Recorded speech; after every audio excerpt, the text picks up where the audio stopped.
하나님의 은혜가 여러분들 가운데 함께 하시기를 주님의 이름으로 축원합니다. 여러분 사랑합니다. 우리 옆에 분에게도 사랑합니다. 사랑한다 말하기가 민망해요.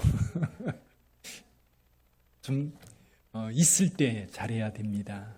떠나고 난 다음에 잘하려고 하면 이미 늦어요. 가까이 있을 때 사랑한다고 말하고 사랑할 수 있는 여러분 되시기를 주님의 이름으로 축원합니다.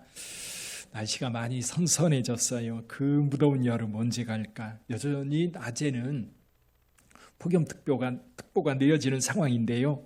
그럼에도 불구하고 아침 저녁으로 서늘한 거 보면 시간은 돌이킬 수 없는 것 같아요. 여러분의 인생에도 항상 하나님의 돌봄이 있는 따뜻한 가을철같이 풍요로운 계절이 되기를 주님의 이름으로 축원합니다. 황해도 신천에 있는 장객교회라고 하는 곳이 있습니다. 그 교회에 내려오는 이야기입니다. 그 교회 오명신 집사님이라고 하는 분이 계셨습니다. 그분이 예수 믿고 교회 다닌다는 이유로 남편에게 날마다 폭행을 당하면서 여러 번 집에서 쫓겨나기도 하고 성경 찬송도 불태워졌다고 합니다. 그럼에도 불구하고 집사님은 포기하지 않고 그 남편의 영혼 구원을 위해서 계속 눈물로 기도했던 겁니다. 어느 날 술에 취한 채 남편이 집에 들어와 보니까 아내가 없는 거예요. 어디 갔을까요? 교회 부흥회가 있어가지고 아내가 부흥회 참석하러 교회에 갔던 겁니다. 술에 취한 남편은 교회 가서 이 아내를 잡아오리라. 그리고 교회에 찾아갔는데 교회 문을 열고 들어갔더니 교회가 어두컴컴한 거예요. 언뜻 보기에 뒷모습이 자기 아내인 겁니다. 그래서 머리채를 낚아채고 끌고 나왔습니다. 나와가지고 마당에 패대기를 치면서 폭행을 행했지요. 근데 이 여자가 소리를 지르는데 보니까 내 여자가 아닌 거예요. 나중에 알고 보니까 면장 부인이었던 거예요. 동네에서 다 아는 사람이었습니다. 너무너무 놀란 이 오집사 남편이 무릎을 딱 꿇고 싹싹 빌었습니다. 제발 좀 살려달라고. 이게 폭행을 당해가지고 정신이 없는 이 면장 부인 오집사 남편을 가만히 보면서 내가 당신이 두 가지를 하면 당신 감옥에 안 보내겠어. 그게 뭔데요?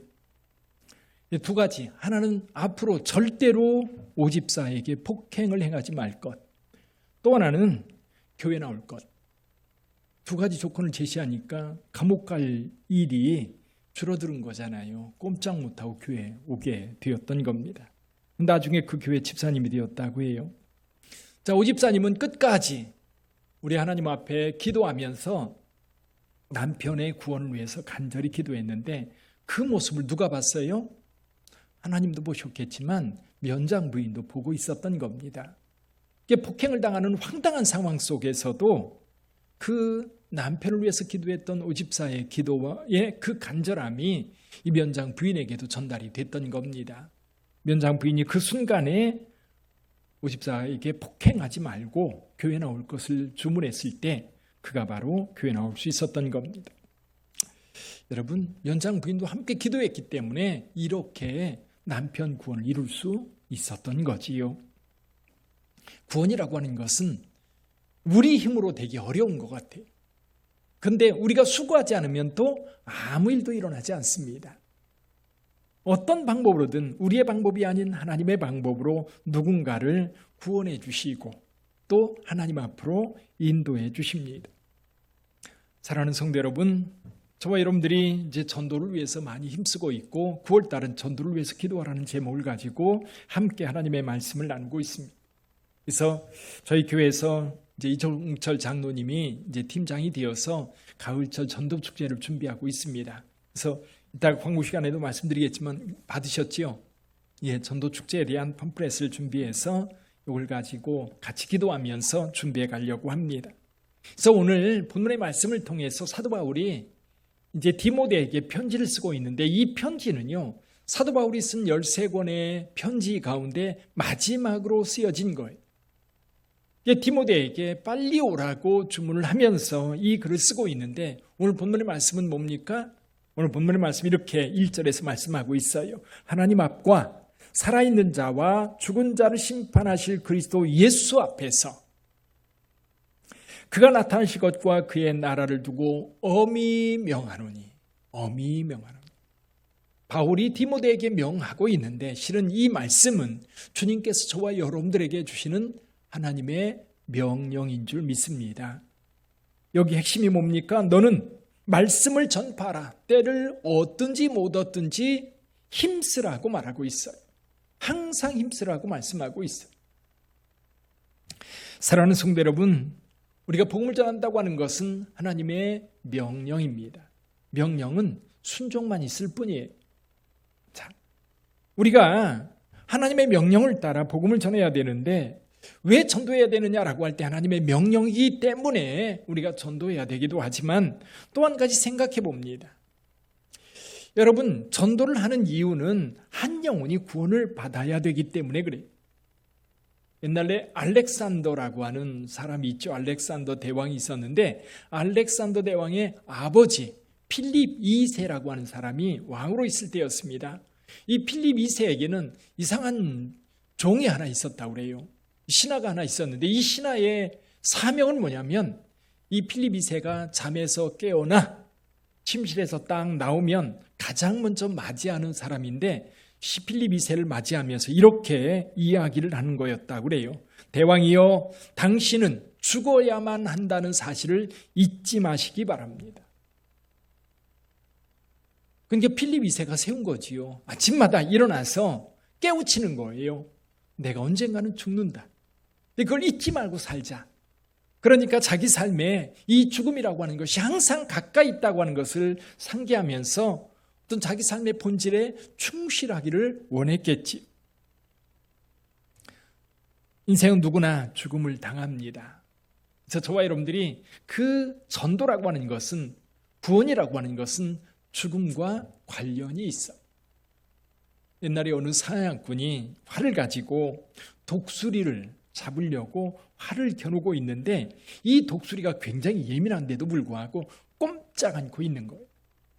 그래서 왜 그러지? 그래서 독수리를 가만히 보니까 독수리가 응시하고 있는 곳에 보니까 거기에 뭐가 있어요? 그 뱀이 있는 거예요. 독수리가 뱀을 잡으려고 노려보고 있었던 겁니다. 근데 그 뱀도 꼼짝 않고 있는 걸 보니까 그 앞에 뭔가 있을 것 같아서 자세히 보니까 뭐가 있어요? 개구리가 있는 거예요. 개구리 앞에는 무당벌레가 있고 무당벌레 앞에는 진딧물이 있는 겁니다.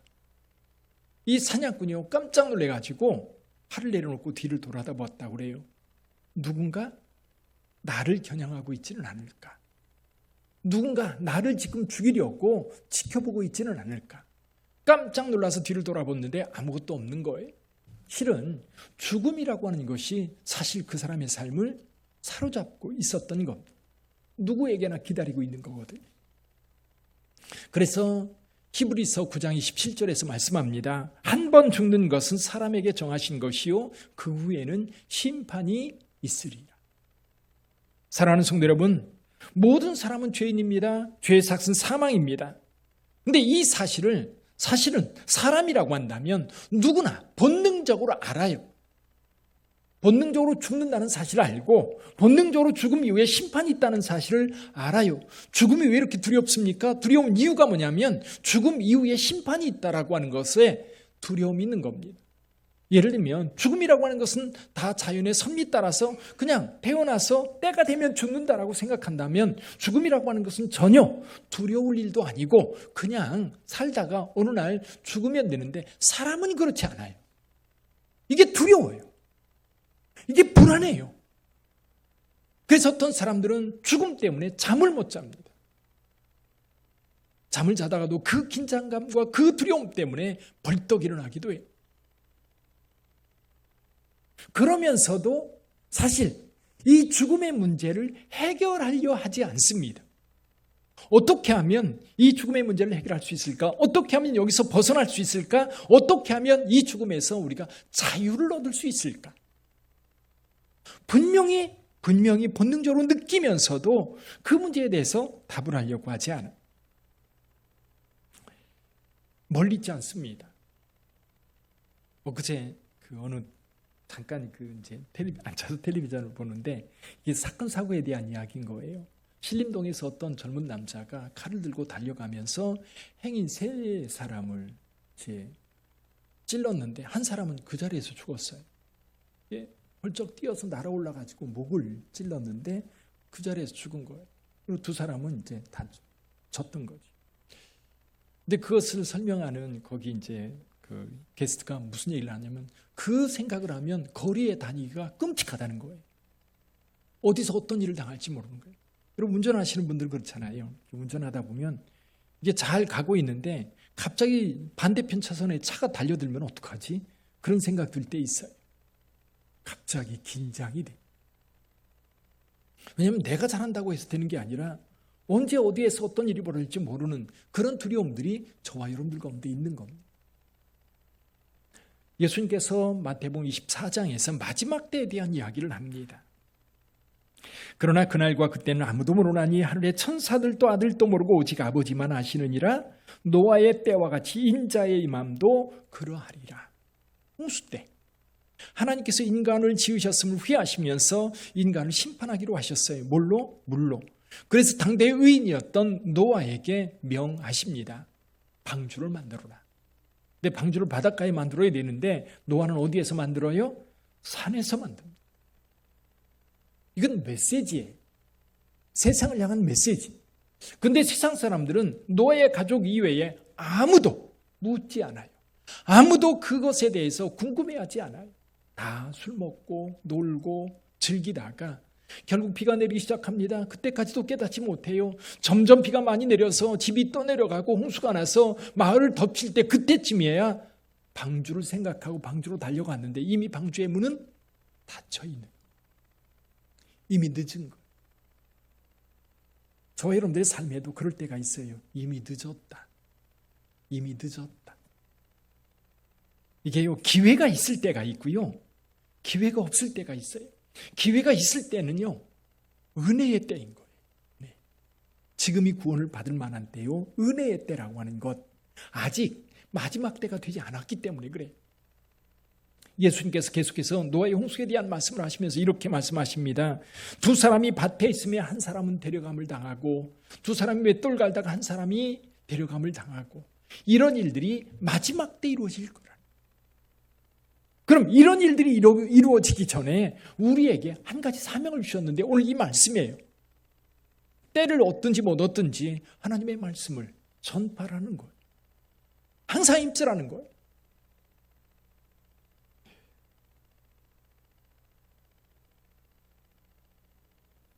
오늘날도 사실 많은 곳에 교회가 있고 십자가가 세워져 있습니다. 분명한 것은 여러분 이 십자가나 교회는 사람들에게 주는 메시지예요. 사람들이 왜 저 교회에 다닐까? 제가 교회 다니기 전에 그런 생각을 했었어요. 홍성 성결교회가 있는데요. 홍성에 옛날에 버스부, 홍성 아시는 분이 계실지 모르겠는데요. 버스부가 있습니다. 그럼 버스부 뒤쪽으로 들어가면 거기 골목이 하나 있고 거기 이제 저희 고등학교 올라가는 골목입니다. 그 옆에 홍성 성결교회가 있어요. 버스를 기다리다 보면 어때요? 그 뒷골목에 가면 빵집이 하나 있어요. 옛날에 빵과 만두를 파는. 빵이 왜 그렇게 맛있는지 지금도 잊혀지지가 않아요. 그렇죠? 그 중학교 1학년짜리 2학년 때 뭐 돈이 있습니까? 뭐 빵 하나 간당 사 먹을 만한 그런 돈 가지고 들어가서 만두 사 먹고 빵 사 먹고 그러는데 그 바로 옆에 교회가 있는데 교회가 철문으로 이렇게 닫혀 있어요. 그리고 쪽문이 하나 있는데 쪽문으로 사람들이 들어왔다 나갔다 하는 거예요. 저기가 뭘까? 그때는 교회인 줄 몰랐어요. 나중에 그 교회를 다니게 됐는데 그게 교회였더라. 사랑하는 성도 여러분, 분명히 하나님은 저와 여러분들에게, 아니 세상 모든 사람들에게 하나님이 살아계시다고 하는 것을, 그리고 하나님께서 함께하고 있다는 것을 사인을 주세요. 분명히 주세요. 문제는 뭐냐면 그거를 깨닫지 못한다는 사실. 들어도 인정하려고 하지 않아요. 근데 가장 안타까운 것은 그거지요. 다 구원받아야 되는데, 다 예수 믿고 천국을 가야 되는데, 그런 안타까움이 저와 여러분들에게 있다 할지라도 중요한 게 뭐냐면 우리 가족이에요. 내가 사랑하는 사람들이에요. 내가 사랑하는 사람들이 진리를 알고 그 예수를 믿어 하나님의 거룩한 백성으로 영생에 이르러야 되는데 이게 안 되는 거예요. 근데 우리 가족들이 제일 말 안 들어. 다른 사람들에게 전도하기는 쉬운 것 같은데 왜 이렇게 내 가족들은 말을 안 듣죠? 왜 이렇게? 들으려 하지 않아요. 그냥 무시해버리고 말아요. 근데 여기에는 두 가지가 작용을 해야 된다고 봐요. 하나는 뭐냐면 내가 진리를 따라 살아야 됩니다. 내가 진리를 따라 살아야 돼요. 내가 하나님의 말씀을 사실로 확신한 것처럼 살아야 되는 거예요. 죄에 대한 두려움이 있다면, 죽음에 대한 공포가 있고, 또 죄에 대해서 구원을 받아야 되고 영생을 얻어야 되고 항상 천국에 가야 된다라고 하는 그런 준비가 되어 있는 사람이라고 한다면 그렇게 살아야 돼요.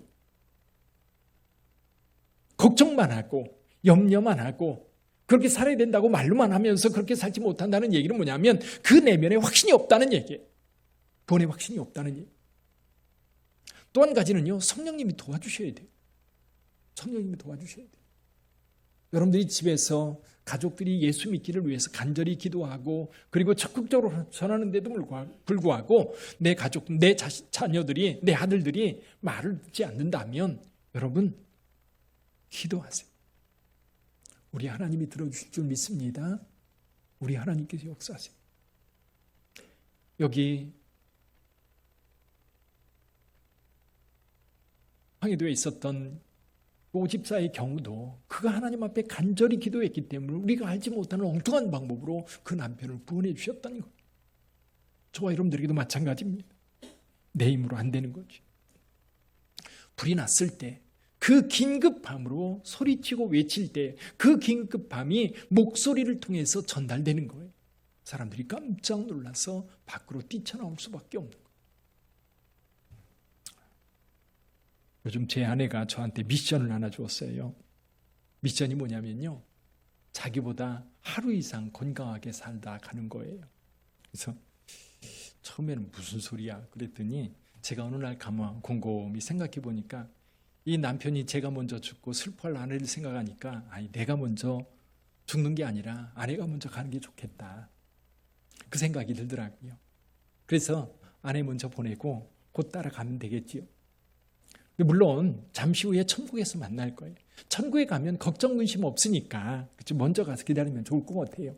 이 땅에는 여전히 근심 걱정이 많은 거잖아요. 슬픔도 있고 괴로움도 있고. 그래서 제가 좀 더 감당하기로 했어요. 엊그제 이제 제 친한 우간다 이사회 같이 하고 있는 목사님 어머니가 수천하셨다고 그래서 갔어요. 천안에 갔는데 어머님이 이제 목요일 날 돌아가신 거예요. 그 목사님이 시간이 없었어요. 그 주일 저녁부터 수요일까지 부흥회를 마치고 그리고 나서 이제 목요일 날 새벽까지 마치고, 근데 그날 어머니가 돌아가신 거예요. 그리고 그 목사님이 그 교회에서 처음으로 성지순례를 간대요. 오늘 밤에. 그래서 터키, 그리스 거기는 좀 더 시간 연장해 가지고 로마까지 간다고 그러더라고요. 근데 자기가 생각할 때에 자기가 성지순례 가 있는 동안 어머니 돌아가셨다고 해도 자기는 안 올 거래요. 그럼 무슨 일이 벌어져요? 형제들과 가족과 친척과 모든 분들이 욕을 바가지로 할 거라는 거지요. 그럼에도 불구하고 자기는 안 올 거래요. 근데 하나님이 어머니를 그 사이에 건강하셨대요. 전혀 아프지 않으셨다가 좀 누워서 이틀 지나고 돌아가신 거예요. 목요일 날. 이틀. 그러니까 동생들이 그런데 형, 어머니가 형을 많이 사랑했나 봐. 그 막간 이틀 쉬는 동안 돌아가셔서 어제까지 장례 치르고 오늘 터키로 떠날 수 있었다. 사랑하는 성도 여러분, 그래요. 저와 여러분들 언제 부를지 모르고요. 그 죽음이라고 하는 거 멀리 있는 게 아니라요, 가까이 있는 것 같아요. 가까이. 사랑하는 성도 여러분, 우리 인생에 대한 책임, 우리 인생은 우리의 것이 아니거든요. 그래서 우리가 예수 믿어야 되고 또 예수님 믿는 그 믿음 안에서 우리의 삶의 목적과 방향을 분명하게 알고 가야 되는 거예요. 우리는 죽는다는 사실을 안다 할지라도 그 너머에 있는 심판에 대해서 성경은 분명하게 이야기를 하고 있어요. 그때 예수 그리스도가 필요한 거예요. 오늘날도 저와 여러분들이 신앙생활하면서 성령님의 도우심이 꼭 필요하지만 여러분 마지막 때에 우리 하나님께서 이 땅에 심판주로 오실 때에 그 심판에서 벗어날 자는 아무도 없습니다.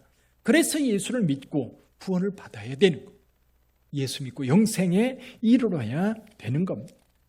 사랑하는 성도 여러분, 그래서 저와 여러분들은 예수를 믿어야 되고요. 또 우리 가까이 있는 우리 가족들, 가까이 있는 사람들에게 예수를 전해서 나와 같이 그 복된 삶을 살아가야 하는 것. 그 간절함이 저와 여러분들에게 있기를 주님의 이름으로 축원합니다. 사도 바울이 디모데에게 쓰는 이 편지는 유언과도 같은 거예요. 유언과도 같은. 그래서 명하고 있고요. 그래서 사도 바울은 사실은 디모데에게 빨리 오라고 이 편지를 통해서 요청하고 있는데, 사실은 사도 바울이 이제 디모데가 도착하기 전에 참수형을 당했는지 정확하게는 모릅니다. 그러나 이 편지를 쓰고 얼마 안 있다가 참수형을 당해서 죽음을 맞이하게 된 건 사실이에요. 그래서 마지막으로 편지를 쓰면서 간곡하게 오늘 이 말씀을 하는 거예요. 디모데가 이제 복음 전도자로서 전도자의 사명, 전도자의 직임을 잘 감당해야 되는데 어떤 태도로 감당을 해야 됩니까? 때를 얻든지 못 얻든지 항상 힘써야 되고요. 오래 참음으로 사람들을 가르쳐야 됩니다. 저는 그래서 전도할 때 꼭 필요한 것 가운데 하나가 뭐냐면 오래 참음이라고 생각해요. 오래 참는 것. 오래 참는 것은 사랑이거든요. 사랑은 오래 참고, 고린도전서 13장에서 말씀하고 있습니다. 사랑은 오래 참는 거다. 오래 참음으로 복음을 전하는 것. 우리 아이가 돌아오기를, 우리 남편이 돌아오기를, 우리 가족들이 돌아오기를, 내게 아주 친한 정말 절친인 친구가 예수 믿고 돌아오기를 간절한 마음으로 기다릴 때 하나님의 역사가 그곳에 나타나는 것. 여러분, 행복이라는 게 뭘까요? 행복이라는 게 뭘까? 두 가지가 있으면 행복하지 않아요. 첫째는 불안하면 행복하지 않아요. 즉 불안하면. 뭐가 불안해요? 앞날이 불안해요. 집값이 천정부지로 오른다고 그러고 한국 경제가 무너질 것 같다고 얘기하고 미국과 세계 경제가 침체 국면에 들었다고 이야기한다면 앞으로 나 어떻게 살지? 불안하면 행복하지 않아요. 또 두려워도 행복하지 않아요. 두려움. 불안과 두려움은 늘 항상 같이 다니거든요. 믿음이 없으면 두려워요. 믿음이 없으면 불안해요. 믿음이 없으면. 물론 아예 생각이 없어서 걱정, 의심 없는 사람도 있어요. 그렇죠? 그런 사람 말고. 그렇죠? 아무 생각이 없어서 앞으로 어떻게 될지에 대한 걱정도 없고 염려도 없고 아무 생각 없이 그저 오늘 살아가는 사람들이 있다면 진짜 행복한 사람이겠지요. 그러나 우리는 그렇지 않잖아요. 그렇죠? 건강에 대한 염려도 있고 물질에 대한 염려도 있고 관계가 깨질까 두렵기도 합니다. 그런 상황 속에서 정말 예수 그리스도를 믿어 하나님 안에서 평안을 누릴 수 있다면 그게 진짜 행복한 거지. 그 행복을 누리는 성도들이 그렇지 못한 사람들에게 그 예수를 전해서 행복하게 살기를 원하는 것. 저는 목회자입니다. 그러다 보니까 항상 교회에서 살았어요. 제가 가끔 말씀드렸듯이 어렸을 때 교회 처음 다닐 때 교회만 가면 그렇게 좋았어요. 그래서 하나님께서 너는 교회에서 살아라. 그래서 목사 되게 한 것 같아요. 근데 지금도 교회 안에 살아요. 그렇죠? 밖에 나오면 교회고. 근데 저희 아이는 목회자가 아니잖아요. 저희 아이가 어느 날 그런 얘기를 하는 거예요. 자기에게 꿈이 있다면 그것이 뭐냐면 주일날 아침에 온 가족이 일어나서 교회 갈 준비할 때 그날 누구는 안 간다, 누구는 간다 다투고 갈등하는 게 아니라 온 가족이 준비하고 교회 올 때 그것이 가장 행복할 것 같다는 거예요. 근데 우리 아이가 전에 이제 사귀던 자매하고 헤어진 이유 중에 하나가 그 행복을 누리지 못할 것 같다는 거예요. 그 행복을. 이해했어요. 그렇겠다.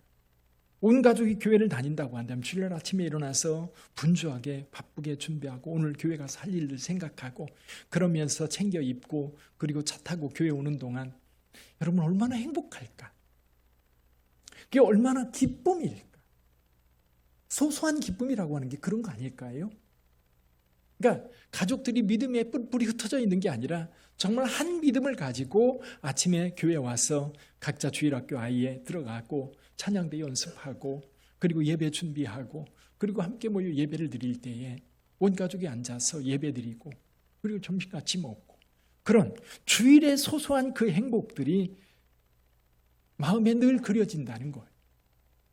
그 행복이 필요할 것 같다라는 거예요. 제가 생각하지 못했던 행복이더라고요. 저는 그냥 늘 교회에서 살았기 때문에 그게 행복일까라고 생각을 했었는데, 사실 성도들이 생각해 볼 때 그건 진짜 행복인 것 같아요. 사랑하는 성도 여러분, 그 행복이 여러분의 행복이기를 주님의 이름으로 축원합니다. 멀지 않아요. 우리가 꿈꾸고 기도할 때 성령님께서 우리에게 들어주십니다. 사랑하는 성도 여러분, 모세의 사명은 애굽에서 노예 생활하던 이스라엘 백성들을 가나안 땅까지, 젖과 꿀이 흐르는 그 땅까지 인도하는 거였어요. 그런데 광야에 나오자마자 불평 원망하기 시작하는데 감당하기가 어려웠어요. 근데 모세는 끝까지 온유함으로 그 백성들을 이끕니다. 물론 그 백성들은 다 원망, 불평, 대적하다가 광야에서 노예되었던 사람들은 다 죽어요. 그래서 모압 평지에서 다시 계수했을 때에 그 인원수가 동일하게 60만 명이 채워졌었어요. 그런데 완전히 새로운 사람들이었어요. 완전히 믿음에 있어서 새로운 사람들. 근데 모세가 이스라엘 백성들을 이끌고 가나안 땅에 갈 때에 그 마음 졸이면서 백성들을 인도하고 갔었는데, 그 마음이 오늘 우리의 마음이 되어야 될 것 같다. 예수께서 복음을 전파하실 때에 많은 영혼들 그 간절함으로 사람들을 바라봤던 예수 그리스도. 오병이어의 기적이 일어날 때에 빈들이요 날이 저물어 가는데 갈 곳 없이 모여 있는 그 무리들을 향해서 예수님께서 안타까운 마음으로 오병이어의 기적을 일으킵니다. 과부로 혼자 살아가면서 아들을 기대하고 살았었는데 그 아들이 죽어 상여에 실려갈 때에 그 뒤따르는 그 과부의 눈물을 보셨던 예수 그리스도. 그 마음으로 우리가 전도해야 되지 않을까요? 톨스토이는 인생론에서 세 가지 의문이라고 하는 질문을 합니다.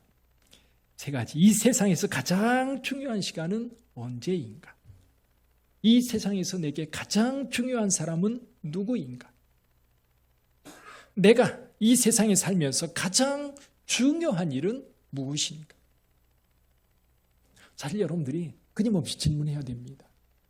가장 중요한 시간, 과거는 아닌 것 같아요. 아, 옛날이요. 우리 교회도요, 옛날에 크게 붕했던 때가 있었다고 그러더라고요. 그때는 다 지나갔어요. 아무리 좋았던 때 노래해봐야 우리 손에 남지 않아요. 또 이런 사람들이 있어요. 항상 미래만 생각하는 사람이 있어요. 인천항에 배만 들어오면, 남산에 땅만 팔리면 뭔가 될 거라고 기대하는 사람들이 있어요. 안 팔려요. 배도 들어오지 않고요. 그래서 톨스토이는 이렇게 말합니다. 가장 중요한 시간은 언제인가? 언제예요? 지금이라는 거예요. 지금. 언제가 가장 중요한 때예요? 큰 소리로 해보시죠. 언제가 가장 중요한 때예요? 지금입니다. 지금. 그럼 내게 가장 중요한 사람은 누구예요? 지금 내 곁에 있는 사람. 옆에 누가 있지요? 한번 보세요. 웃음이 나와요. 예. 가장 중요한 사람, 내 곁에 있는 사람인 거예요. 할렐루야. 내 곁에 있는 사람이에요. 여러분, 세상에 많은 사람들이 있지만 내가 지금 함께 살고 있는 사람, 내 곁에 지금 있는 사람이 가장 소중한 사람. 또 한 가지, 내게 가장 소중한 일은 무엇인가라고 하는 질문에 대해서 톨스토이는 그에게 가장 중요한 내 곁에 있는 사람에게 선을 행하는 것이라고 이야기를 합니다. 선을 행하는 것. 그 선이 뭐예요? 사랑하는 거지요. 가장 가까이 있는 사람을 사랑하는 겁니다. 이거를요, 신앙적인 의미로 이렇게 바꿔볼 수 있어요. 우리에게 가장 중요한 시간은 언제인가? 예수 그리스도를 영접하는 순간이다. 내가 예수님의 이름으로 하나님의 자녀가 되는 순간. 또 지금 가장 필요한 사람이 누구예요? 하나님 앞에 기도한 사람. 하나님 앞에 기도하는 사람. 또 우리에게 가장 소중한 일은 내 옆에 있는 사람에게 복음을 전하는 일. 그보다 더 가치 있는 일은 없을 거예요. 사랑하는 성도 여러분, 우리 빛된 교회가 복음 전도에 열정을 바치기를 원합니다. 그동안 교회에 지치 못해서 어려움이 있을 때 전도를 하려고 해도 교회 시설이 낡고 또 2층 올라오기도 어렵고 그러다 보니까 선뜻 누군가를 데려오기도 힘들었던 때가 있었어요. 근데 이제는 시설도 바뀌었고 우리 마음도 따뜻해졌고 또 열정도 우리 가운데 살아있다면 이제 누군가에게 복음을 전해서 우리 교회로 이끌어서 그들이 예수 믿고 구원받는 놀라운 은혜가 저와 여러분들에게 계속 되어지기를 주님의 이름으로 축원합니다. 기도하겠습니다.